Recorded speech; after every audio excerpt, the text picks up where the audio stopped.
Hello, my name is Caleb Mooneyham. I'm an assistant band director at South Pontotoc High School, where I handle pretty much all things percussion, from middle school percussion to high school marching band to our very own indoor percussion group called Catamount Percussion.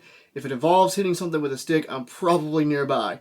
I'm going to be covering a few topics with you guys in this little video mini-series, most of which will be expanding upon some things we've already talked about in class, kind of going a little bit more into detail than we did there. I know that some of you watching these videos have probably never seen me before, so I'll tell you a bit about myself. I've been a percussionist for about 22 years now, been teaching percussion for about 7 of those. I've taught and or written for groups that have gone on to win several gold and silver medals at the state level, circuit level. I've been section leader from my high school, Pontotoc High School, to Northeast Mississippi Community College, to Mississippi State Drumline. I've been around the block. I've been to a few different schools. I've been a leader in a few different schools. So hopefully I'll have some good information to give you. Throughout these videos, I'm going to be putting various musical and graphical examples on the screen. That way you can see what I'm doing, not just hear it.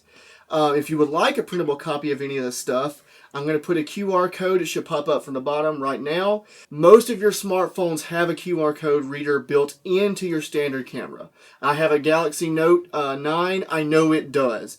I know that the iPhones have for a few iterations now. Older Galaxy phones, you may not have that. If you don't have it, no matter what your phone is, go to your app store. Type in QR code scanner. Okay? Find the best rated one that you can, and most of them are going to be free. There's no reason to spend any money on this. You can get a free one. Just find one with 4.5 or so stars and give it a shot. So I'm going to pop a QR code up here. Like I said, that's going to take you to a Dropbox link where you can get to the sheet music and things like that. I'm going to put sheet music for all this stuff that I do here. I'm going to also put some additional stuff up there, extra warm-ups with some audio tracks, all kinds of things are going to be up there.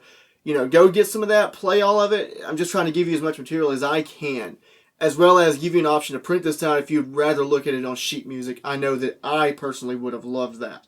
So, before I get into the nitty-gritty of playing, I want to talk a little bit about practice, okay? Because to me, practice is kind of a double-edged sword, and it's very important. In one way, practice is a time where you're free to experiment and learn without the fear of failure, right? We're not worried about some kid in class watching us play if we play something by ourselves.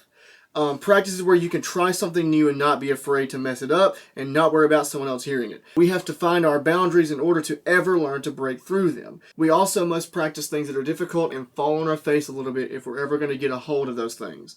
Practice is a time where we challenge ourselves and we're not afraid to fail.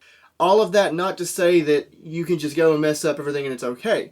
In another way, practice is where we strive to do everything as perfect as we can. We do not sacrifice technique in order to play fast. Instead, we analyze our own playing. We find our mistakes so we can avoid them in the future. When we practice, we should focus more on our weaknesses than our strengths. Practicing a line or a rudiment you can already play with ease while ignoring lines or rudiments you struggle with is not practice. That's just wasting time. We must use the time where we are free from judgment and ridicule that might come from making mistakes in our classroom and make our weaknesses strong. Okay? So we have to look at the things that we do wrong and focus on that. Okay? Focus on the things that we struggle with. That's the only way we're going to get better. Like I said, if you're just sitting there, playing the same lick that you've learned and you're just doing nothing but that, you're not really getting any better. Okay, we're getting better at maybe playing that one thing, but we need to get better at playing all things. So that's pretty much all I've got for this little introduction. In the next video, we're really going to get into these things. I'm going to talk about stretching a little bit and warming up and why that's important and how we should do that. I will also be teaching a warm-up procedure that's specifically designed to ease us into more rigorous playing and that is more safe and beneficial than just playing random exercises or jumping straight into playing. So until next time, keep drumming.